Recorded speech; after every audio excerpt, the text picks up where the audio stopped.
Hello friends, welcome back to my YouTube channel. ಇವತ್ತು ನಾನು ನಿಮಗೆ ಸೌತೆಕಾಯಿ ತಂಬುಳಿಯನ್ನು ಹೇಗೆ ಮಾಡಬೇಕು ಅನ್ನೋದನ್ನು ತಿಳಿಸ್ಕೊಡ್ತಿದ್ದೀನಿ. ಸೌತೆಕಾಯಿ ತಂಬುಳಿ ತುಂಬ ಹೀಟ್ ಇರೋರಿಗೆ ಎಲ್ಲ ಬೇಸಿಗೆ ಕಾಲದಲ್ಲಿ ಈ ರೀತಿ ಮಜ್ಜಿಗೆ ಹಾಕಿ ಮಾಡೋದ್ರಿಂದ ತುಂಬ ಒಳ್ಳೆಯದು. ತಂಬುಳಿ ಮಾಡ್ಕೊಳೋದಕ್ಕೆ ನಾನು ಮೊದಲು ಇಲ್ಲಿ 2 ಸೌತೆಕಾಯನ್ನು ಮೇಲೆ ಸಿಪ್ಪೆ ಸುಲಿದು ಇಟ್ಕೊತಾ ಇದ್ದೀನಿ. ವಿಡಿಯೋದಲ್ಲಿ ತೋರಿಸಿರುವಂಗೆ ಸಿಪ್ಪೆ ಸುಲಿಬೇಕು. ನಂತರ ಇದನ್ನು ಸಣ್ಣದಾಗಿ ಹೆಚ್ಕೊಳ್ಳಿ. ನೀವು ದೊಡ್ಡ ದೊಡ್ಡ ಪೀಸ್ ಸಹ ಮಾಡ್ಕೋಬೋದು, ಬಟ್ ಮಿಕ್ಸಿಯಲ್ಲಿ ಚೆನ್ನಾಗಿ ಗ್ರೈಂಡ್ ಆಗಬೇಕಂತಂದರೆ ಸಣ್ಣದು ನಾನು ವಿಡಿಯೋದಲ್ಲಿ ತೋರಿಸಿರುವಂಗೆ ಕಟ್ ಮಾಡಿದರೆ ಚೆನ್ನಾಗಿ ಗ್ರೈಂಡ್ ಆಗುತ್ತೆ. ಇವಾಗ ನೋಡ್ತಿದ್ದೀರಲ್ಲ, ನಾನು 2 ಸೌತೆಕಾಯನ್ನು ಎಷ್ಟು ಸಣ್ಣದಾಗಿ ಇಟ್ಕೊಂಡಿದ್ದೀನಿ ಅಂತ. ನೀವು ಸಹ ಇಷ್ಟು ಸಣ್ಣದಾಗಿ ಹೆಚ್ಕೊಂಡ್ರೆ ನಿಮಗೆ ನೈಸ್ ಪೇಸ್ಟನ್ನು ರೆಡಿ ಮಾಡಿಟ್ಕೋಬೋದು. ಸೌತೆಕಾಯಿಗೆ ನಾನು ಇಲ್ಲಿ ಪುದೀನವನ್ನು ಸೇರಿಸ್ಕೊತಿದ್ದೀನಿ. ಪುದೀನ ಹಾಕೋದ್ರಿಂದ ತುಂಬ ಚೆನ್ನಾಗಿ ಪರಿಮಳ ಬರುತ್ತೆ. ಅದಾದಮೇಲೆ ಮೆಣಸಿನ್ಕಾಯಿ, ನಿಮ್ಗೆ ಎಷ್ಟು ಖಾರಕ್ಕೆ ಬೇಕೋ ಅಷ್ಟು ಮೆಣಸಿನ್ಕಾಯಿ ಹಾಕ್ಕೋಬೇಕು.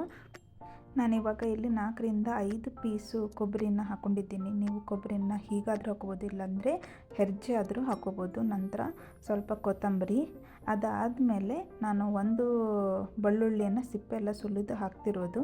ನಂತರ ಸ್ವಲ್ಪ ಶುಂಠಿಯನ್ನು ಸೇರಿಸ್ಕೊಳ್ಳಿ. ನಿಮಗೆ ಶುಂಠಿ ಬೆಳ್ಳುಳ್ಳಿ ಪೇಸ್ಟ್ ಬೇಕಂದರೆ ಅದನ್ನು ಸಹ ಇಲ್ಲಿ ಯೂಸ್ ಮಾಡ್ಕೋಬೋದು. ನಂತರ 1 ಸ್ಪೂನ್ ಜೀರಿಗೆ ಮತ್ತು ನಿಮಗೆ ಎಷ್ಟು ಬೇಕೋ ಅಷ್ಟು ರುಚಿಗೆ ಉಪ್ಪನ್ನು ಸೇರಿಸ್ಬೇಕು. ಇದೆಲ್ಲ ಹಾಕಿದಾದಮೇಲೆ ನಾನು ಮುಂಚೆನೇ ಮಜ್ಜಿಗೆ ಸ್ವಲ್ಪ ಪ್ರಿಪೇರ್ ಮಾಡಿ ಇಟ್ಕೊಂಡಿದ್ದೆ. ನೀವು ಗ್ರೈಂಡ್ ಮಾಡಬೇಕಾದ್ರೆ ಮಜ್ಜಿಗೆ ಆದರೂ ಯೂಸ್ ಮಾಡ್ಕೋಬೋದು, ಇಲ್ಲಾಂದರೆ ನೀರು ಸಹ ಹಾಕಿ ಗ್ರೈಂಡ್ ಮಾಡ್ಕೋಬೋದು. ಮಜ್ಜಿಗೆ ಹಾಕೋದ್ರಿಂದ ನಿಮಗೆ ತುಂಬ ಒಳ್ಳೆ ಟೇಸ್ಟ್ ಬರುತ್ತೆ. ಸೊ ನಾನು ಮಜ್ಜಿಗೆ ಹಾಕಿ ಗ್ರೈಂಡ್ ಮಾಡ್ತಿದ್ದೀನಿ. ನೋಡಿ, ಇವಾಗ ನಂದು ಪೇಸ್ಟ್ ರೆಡಿಯಾಗಿದೆ. ಸೌತೆಕಾಯಿ ಪೇಸ್ಟು ಇಷ್ಟು ಸ್ಮೂತಾಗಿದ್ದರೆ ಸಾಕು. ನಾನು ಇಲ್ಲಿ ಇದು ಮಿಕ್ಸಿ ಮಾಡಬೇಕಾದ್ರೆ ನಾನು ಮಜ್ಜಿಗೆ ಹಾಕಿ ಮಿಕ್ಸಿ ಮಾಡ್ತಿರೋದು. ಇಷ್ಟು ಸಾಕು.